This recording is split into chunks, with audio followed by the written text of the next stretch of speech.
Hi everyone, so today I'm going to be doing a first impression video on the Urban Decay Naked Skin Foundation. I've heard so many great things about this foundation and I really wanted to give it a try. So it's a weightless ultra definition liquid makeup and this cost me £27 and I got this from Debenhams. And my shade is in 0.5, which is of course the lightest shade that Urban Decay do. Let's see what it says on the back here. It feels like wearing nothing at all, yet naked skin transforms complexions. Skin looks natural, illuminated and bright, like the beautiful skin you were born with. Weightless and virtually invisible. This revolutionary paraben-free formula creates a flawless demi-matte finish. Light diffusing spheres make you look professionally retouched. It's the ultimate in ultra definition. Clinical studies, immediately after using naked skin, 100% of participants had an improvement in the appearance of skin imperfections. 96% had a measurable improvement in skin radiance, 90% had a measurable improvement in skin firmness, and 93% had a measurable improvement in the appearance of fine lines. Some big claims there. I can't actually wait to start using this. I'll admit I'm not necessarily expecting to love it because I really like a full coverage foundation, which I don't think this is meant to be at all. It's supposed to look like skin, so we'll see though. Instructions are shake well, then buff on naked skin with our Good Karma optical blurring brush. I don't have that brush, so I'll be using something else. So I'm going to use a primer. This is just like a little sample of the Benefit Professional Pro Balm to minimise the appearance of pores. I apparently can't read today. It's terrible. Focus on those pores. Okay, so that's the skin primed. I'm going to just get my fringe out the way by using this really old hairband. Okay, so I do have a few blemishes going on, especially around my chin area and just around here on my nose area, and you know, a bit of redness as well on the cheeks. So I look forward to seeing how well this covers blemishes. Of course, it recommends that you use the Good Karma optical blurring brush by Urban Decay. I don't own that brush, so I thought it would be a perfect time to test out the Sigma F80 flat Kabuki brush, which is actually new to my life. I only got it just over a week ago and I've been dying to try it, so this seems like a perfect time. So this is what the bottle looks like. Really nice, really high end, which you would expect for £27. It's quite expensive for a foundation. It's only a few pounds cheaper than my Estee Lauder foundation. It looks like a giant next to my Estee Lauder. It is the same amount of product, but it's just a slimmer and taller bottle. And that's it in comparison to the MAC as well. So it's a super tall bottle. So shake well before use. Oh! Oh wow, it feels like I'm going to use a spray can. As you can see, that's a super thin consistency. That was a small blob and it's just dripping down my hands. So the consistency is really thin. I look forward to seeing how this matches my skin. Although I would need to usually add a white foundation just to make it a bit paler.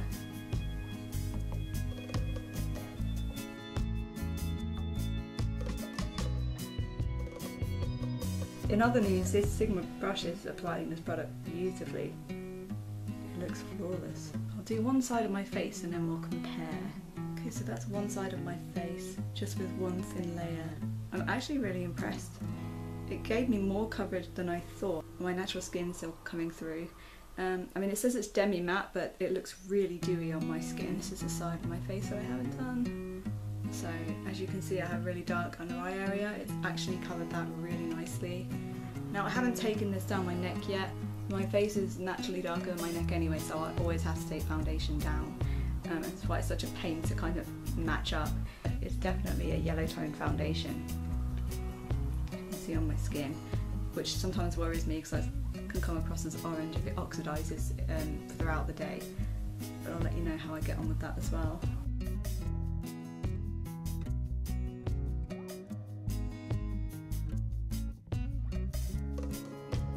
That's one thin layer on my face. What I'm going to do now is I'm going to see how well this builds up, so I'm going to apply a second layer. As it is drying, it is going to more of a demi-matte finish.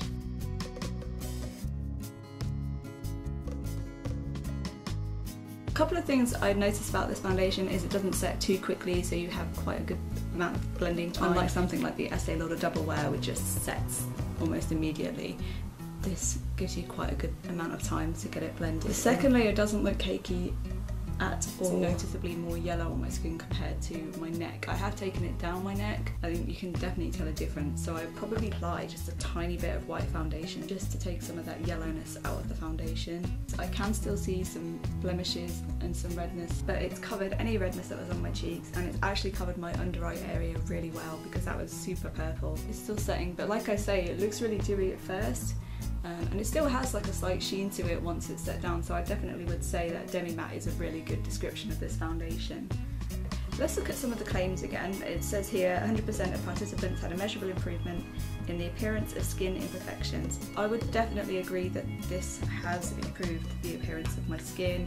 It's covered up the redness of my cheeks absolutely beautifully, and I'm really impressed with my under eye area because that was super dark, and it's covered that up really nicely as well. There is slight creasing in my fine lines, but nothing too crazy. I haven't set the foundation yet, so I'll keep an eye on that throughout the day. 96% had a measurable improvement in skin radiance. Again, I would agree, my skin does definitely look more radiant. I tend to go for quite matte foundation. It definitely is a Demi Matte foundation. It doesn't make my skin look really flat like sometimes the Estee Lauder Double Wear can do. So I would say that my skin does look more healthy and radiant. Oh sorry, 90% had a measurable improvement in skin firmness. This isn't instantly going to firm up my skin, so that would be something that I would have to comment on throughout time. 93% had a measurable improvement in the appearance of fine lines. Again, I think that's something that I would only be able to comment on throughout time. I would say apart from the slight creasing in this left eye, which I can only see if I really put the mirror up to my face like this, it does blur out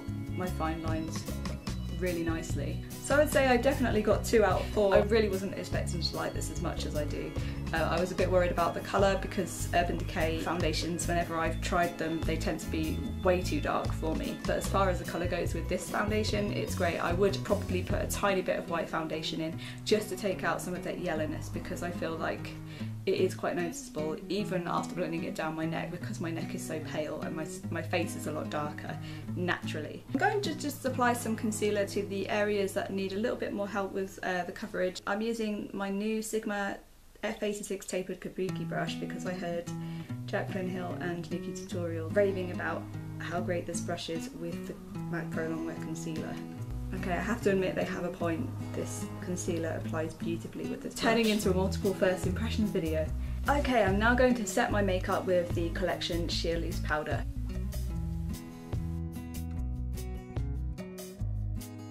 Hi everyone, so it's just gone 3 PM. I've been wearing this for about 3 hours now, and I just wanted to check in and talk about how it looks on my face so far.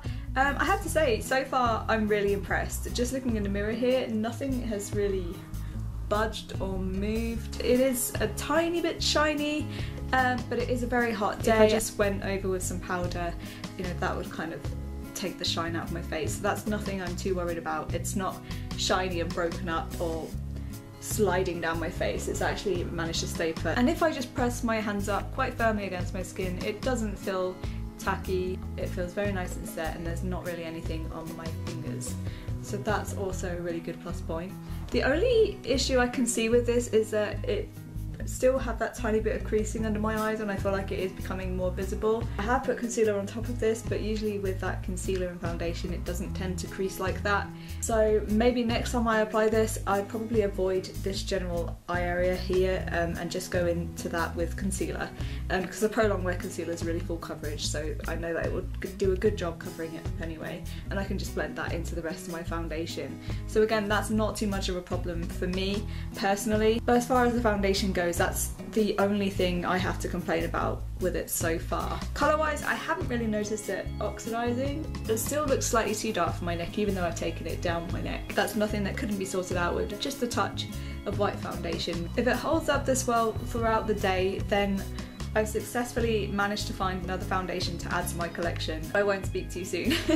I'm actually in shock at how impressed I am with this. It hasn't rubbed off anywhere, it hasn't broken up around my nose, there's no redness showing through, and it just looks incredible. Like I say, the only issue I have so far is just the way it creases into those fine lines. So here's a close-up. As you can see, you can still see a couple of blemishes on my skin. I did use a tiny bit of concealer earlier. If I were to use this in my usual routine, I'd probably use just a little bit more concealer to kind of cover these blemishes that I have here. It hasn't broken up or rubbed off on my nose and my forehead.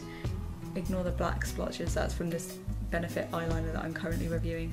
As you can see, some of the product has settled into my fine lines. So that particular area is somewhere where I really need to look out for, and probably just use a concealer under there to cover my dark circles.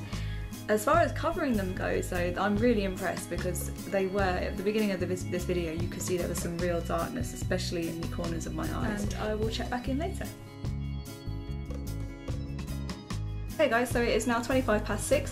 I have been wearing this foundation for just over 6.5 hours, and I have noticed a few differences since last time I checked in with you 3 hours ago, or just over 3 hours ago. I know I keep mentioning this, but I'm really not happy with how this product stays under my eyes. Even though I set it, it still seemed to sink into fine lines. Other than that though, apart from the fact that it's kind of worn off just a bit around my chin, I'm still really happy with the result. It is starting to look a little bit oily in my T-zone, but it is, like I keep saying, it is really, really warm today. So I'm still pretty impressed with how it's done up, because even though it's quite oily in my T-zone, I could really do with like powdering or blotting just to take that shine away.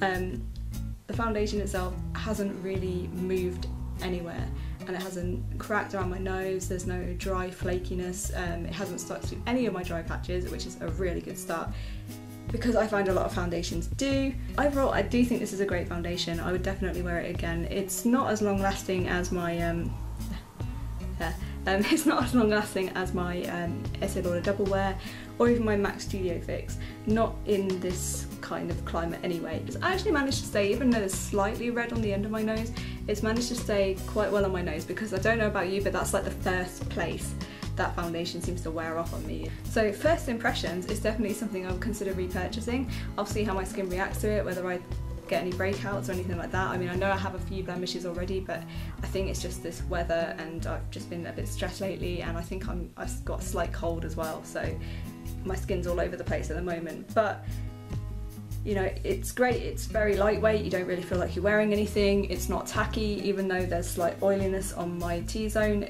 no product is transferring onto my fingers, it's not tacky at all, it's great. It's one of the best foundations I've tried so far this year that isn't already MAC Studio Fix or Estee Lauder. I'm really happy with it, I'm really happy with the results, and that's coming from somebody who likes full coverage makeup. So to me, this is £27 well spent so far. Just in case I do change my mind or I do have any kind of allergic reactions, I will post an update. Also, the colour matches is nearly there. I could do with it being a tiny bit lighter, but like I say, there's all these problems. With it, there's nothing that really can't be fixed. I always have a problem with getting foundation that matches my skin tone, so that's not really something that's surprising to me. I just think it is a beautiful foundation, it goes on absolutely beautifully, and you get more coverage than you would think. It really does hide that redness and some of the blemishes, even though it's worn off slightly around my chin after 6 hours, but like I say, it's so super warm here at the moment. Anyway guys, so that's my review on the Naked Skin foundation. If you guys have tried it out, tell me what you think. If you have any questions, feel free to comment below and I will get back to you as soon as I can. I shall see you soon. Bye bye.